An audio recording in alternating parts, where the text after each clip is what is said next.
में हमें बैंक के अंदर कुछ लोगों को दिखाया जाता है जो अपने चेहरे को छुपाने के लिए उसे मास्क से ढक देते हैं। और तभी बैंक के बाहर एक गाड़ी आती है जिससे ब्रूस नाम का आदमी बाहर निकलता है। उसने भी अपने चेहरे को छुपाया हुआ है। दरअसल ये सब के सब इस बैंक को लूटने के लिए आए हैं। बैंक के अंदर आने के बाद ब्रूस के जितने भी साथी होते हैं वो वहाँ के एम्प्लॉयज को मारना शुरू कर देते हैं और एक बॉक्स लेकर वहाँ से निकल जाते हैं। इन सबको उम्मीद होती है कि इसके अंदर बहुत सारा सोना होगा, लेकिन ये जब बॉक्स को खोलते हैं तो उसके अंदर सोना नहीं बल्कि पैसे होते हैं, वो भी इनकी उम्मीद से बहुत कम, जिससे सब के सब निराश हो जाते हैं और अब ये किसी दूसरी चोरी को अंजाम देना चाहते हैं जिसमें सबको बहुत पैसे मिले। वही हमें ब्रूस के साथी चार्ली को दिखाया जाता है जिससे एक वकील मिलता है। वो वकील उसे क्लर्क से मिलवाता है। क्लर्क चार्ली को बताता है कि मेरे माइंड में एक बहुत बड़ी चोरी का आइडिया है। ग्लासगो से लंदन तक एक ट्रेन जाती है जो कि 12 घंटे का सफर है और इन 12 घंटों के दौरान वो ट्रेन हर एक पोस्ट ऑफिस पर रुकती है, जिसके बाद पोस्ट ऑफिस में जितने भी पैसे होते हैं वो ट्रेन में लोड कर दिए जाते हैं। ये सारा पैसा रॉयल है, यानी कि ये क्वीन का पैसा है। इस ट्रेन में बहुत सिक्योरिटी नहीं होती, अगर हम चाहें तो इस ट्रेन का सारा पैसा लूट सकते हैं। और अब चार्ली अपने बॉस ब्रूस के पास जाता है और उसे ग्लासगो से लंदन जाने वाली इस ट्रेन के बारे में बताता है। ब्रूस इस चोरी के लिए मान जाता है, पर वो कहता है कि हमें बहुत ही प्लानिंग के साथ काम करना होगा। चोरी हम लंदन के आसपास ही करेंगे ताकि ट्रेन में हर एक पोस्ट ऑफिस का पैसा मौजूद हो। लेकिन सबसे पहले हमें एक ऐसे आदमी की जरूरत है जो ट्रेन के सिग्नल्स को बदल सके ताकि हम ट्रेन को कहीं भी रुकवा सकें। और अब एक फ्लोरिस्ट के पास जाते हैं जिसे ट्रेन के सिग्नल्स को बदलना आता है और ये उसे अपनी टीम में शामिल कर लेते हैं। जिसके बाद ब्रूस उस आदमी को उस जगह पर ले जाता है जहां पर ट्रेन को रोकना है। वो बड़ी आसानी से अपनी ट्रिक से ग्रीन लाइट को रेड लाइट में बदल देता है जिससे ट्रेन रुक जाती है।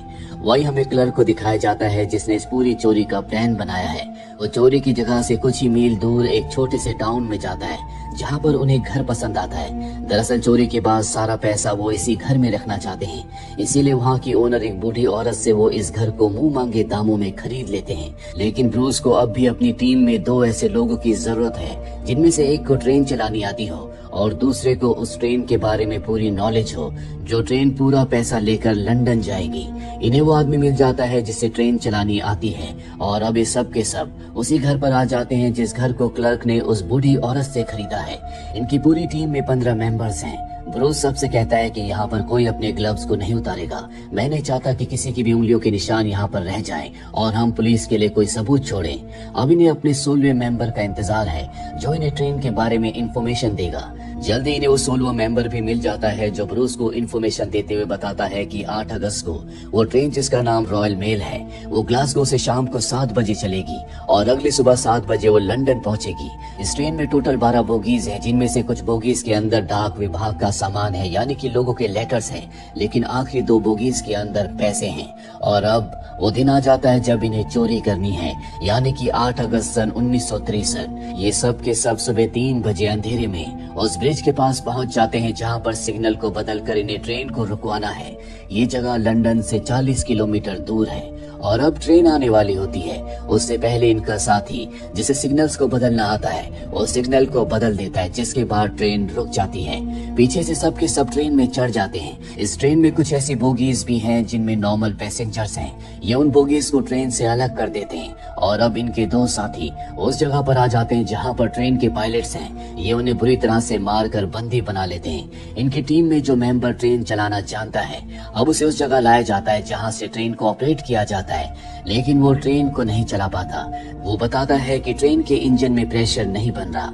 इसके बाद इस ट्रेन के असली पायलट को लाया जाता है। वो भी उसे चलाने की कोशिश करता है, लेकिन उससे भी ट्रेन नहीं चलती।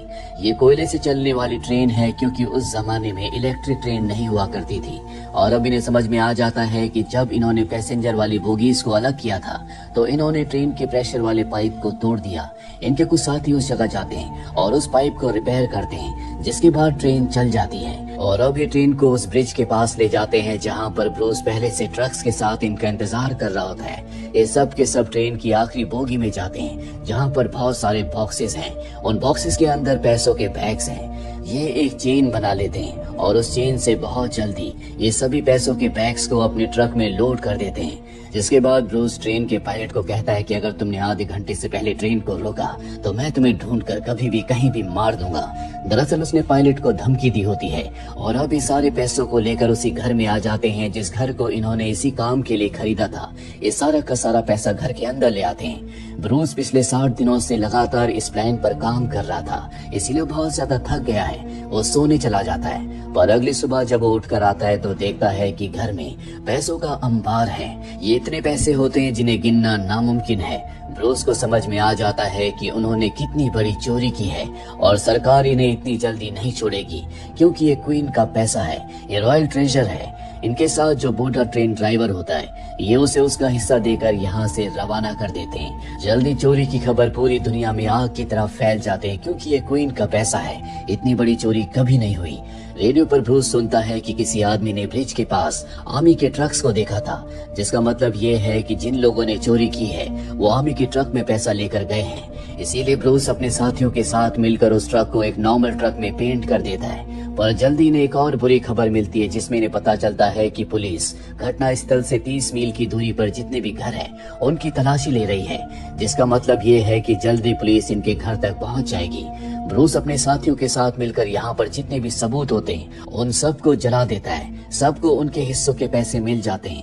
एक दूसरे से विदा लेने से पहले ये एक दूसरे से वादा करते हैं कि अगर कोई पकड़ा गया तो वो अपने किसी भी साथी का नाम नहीं बताएगा। ये सब अपनी अपनी राह पर चल पड़ते हैं। वही इस केस को सॉल्व करने के लिए एक डिटेक्टिव को हायर किया जाता है, जिसका नाम बटलर है। बटलर अपने काम में माहिर है। उसे इन्फॉर्मेशन मिलती है कि पास ही के एक छोटे से टाउन में पिछले कुछ दिनों से बहुत सारी गाड़ियों का आना जाना था।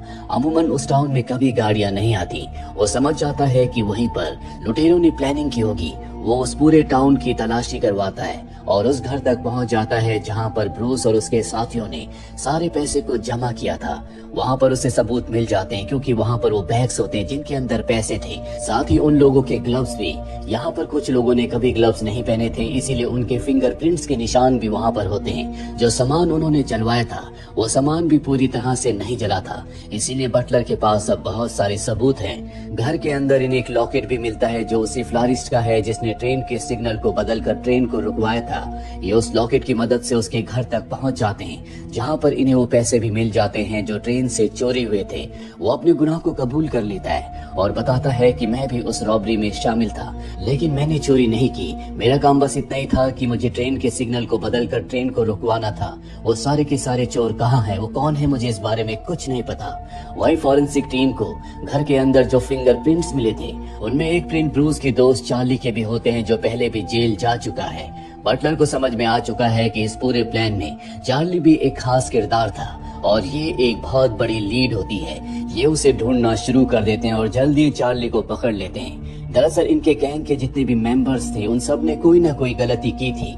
किसी के शू पर पेंट लगा हुआ था, किसी के बाल वहाँ पर रह गए थे, इसीलिए एक एक करके इस सब को पकड़ लेते हैं। लेकिन अब भी इस पूरी चोरी का मास्टरमाइंड ब्रूस आजाद होता है। हालांकि बटलर को पता है कि वो मास्टरमाइंड है। पहले भी एक बहुत बड़ी चोरी में उसका नाम आ चुका है। हालांकि उस वक्त उसे सजा नहीं हुई थी, क्योंकि उसके खिलाफ कोई सबूत नहीं थी। लेकिन अब उसके खिलाफ हर एक सबूत है। ब्रूस कहाँ है किसी को कुछ नहीं पता। एक दिन एक घर के बाहर सीढ़ी लगी होती है। उस घर में 2 कांस्टेबल जाते हैं। दरअसल इस घर में ब्रूस और उसका परिवार है, लेकिन कांस्टेबल उसे पहचान नहीं पाते और वहाँ से चले जाते हैं। पर जल्दी कांस्टेबल्स को पता चल जाता है कि जिस घर के अंदर ये गए थे वो ब्रूस का है। वो हायर अथॉरिटीज को इस बात की इंफॉर्मेशन देते हैं, पर जब तक वो उस घर में पहुंचते हैं ब्रूस वहां से निकल चुका होता है। घर में उन्हें कुछ और लोगों के फिंगरप्रिंट्स मिलते हैं, जिसके आधार पर ये बचे हुए लोगों को भी पकड़ लेते हैं और अब इन सब को कोर्ट में जज के सामने पेश किया जाता है। इन सब ने अपने जुर्म को कबूल कर लिया है। इन सब को 30-30 सालों की सजा सुनाई जाती है, जो कि इंग्लैंड के इतिहास में आज से पहले किसी भी रॉबर्स को नहीं सुनाई गई। और ऐसा इसलिए होता है क्योंकि वो सारे पैसे क्वीन के थे। 2 साल बीत जाते हैं और अब तक बटलर ब्रूस तक नहीं पहुंच पाया। वो किसी भी कीमत पर ब्रूस को पकड़कर इस केस को क्लोज करना चाहता है। साथ ही उसे पूरा यकीन है कि इस काम में ब्रूस की किसी रेलवे अधिकारी ने मदद की है, क्योंकि बिना इंफॉर्मेशन के इतनी बड़ी चोरी को अंजाम देना नामुमकिन है। लेकिन अब तक इनके सामने किसी भी रेलवे के अधिकारी का नाम नहीं आया। 2 साल और बीत जाते हैं और आज इस चोरी को पूरे 4 साल हो चुके हैं। डिटेक्टिव बटलर अब तक ब्रूस को नहीं पकड़ पाया। उसकी रिटायरमेंट का टाइम आ जाता है, लेकिन वो रिटायरमेंट लेने से मना कर देता। वो कहता है कि जब तक मैं ब्रूस को पकड़ ना लूं, तब तक मैं रिटायरमेंट नहीं लूंगा। और एक दिन उसे किसी अनजान शख्स का कॉल आता है, जो बटलर को उस घर का पता बता देता है जहां पर ब्रूस छुपा हुआ है। बटलर अपनी टीम के साथ उस घर में जाकर ब्रूस को गिरफ्तार कर लेता है। ये कॉल किसने किया, क्यों किया, इस बारे में कभी पता नहीं चल सका और ब्रूस को भी सजा हो जाती है। लेकिन अब तक बटलर को उस रेलवे अधिकारी का पता नहीं चला जो इनकी टीम में शामिल था। दरअसल ये उसका सिर्फ एक शक है। बटलर रिटायरमेंट ले लेता है। सबसे हैरानी की बात ये होती है कि ट्रेन से जितने पैसे चोरी हुए थे, पुलिस उसका 10% ही बरामद कर पाई थी। बाकी पैसा कहाँ गया, पुलिस को कुछ नहीं पता। इसीलिए सन 1971 में इंग्लैंड की पूरी करेंसी को बदल दिया जाता है, जिसका मतलब ये है कि वो करेंसी जो चोरी हुई थी अब वो कागज के समान है, उसकी कोई कीमत नहीं है। पुलिस को अच्छे से पता था कि इतनी बड़ी करेंसी को कोई भी इंसान यूज नहीं कर सकता।